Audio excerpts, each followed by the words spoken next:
when you're talking about culture, what are the incentives that are behind the people that are making those decisions? So, for example, let's say Mm. the CIO is trying to get things done, and if they get all these projects done, they're going to get a bonus of maybe 200,000 or 500,000 for the CIO. And they're like, great, I'm fantastic. Then the security person comes in there, hey, but you forgot all this stuff.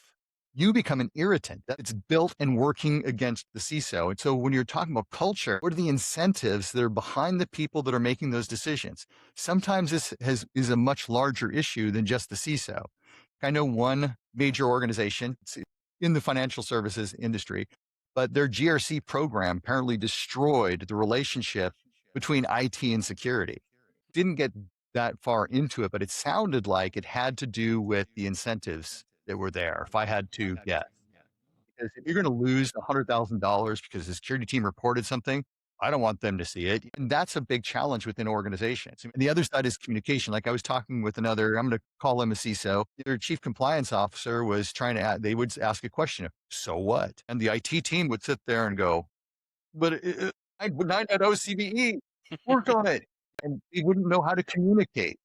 So learning to communicate, learning to speak the language of somebody else is one of the other ways that you can do to change that culture. And once you listen to them, you got to listen to them on a personal level first, gain Yep. their trust.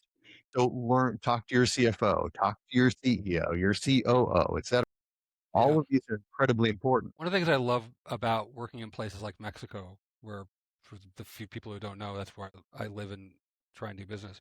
People really do take time and listen, like a lot, to the point where it gets on my nerves. But I've learned from that you always start with things like, how was your week? Not just how was your weekend, but tell me about your kids. Tell me about your family. Something that is not in the office. And when people say you can't talk about personal stuff, they're like, well, what are we going to talk about that matters then? The weather? No one cares.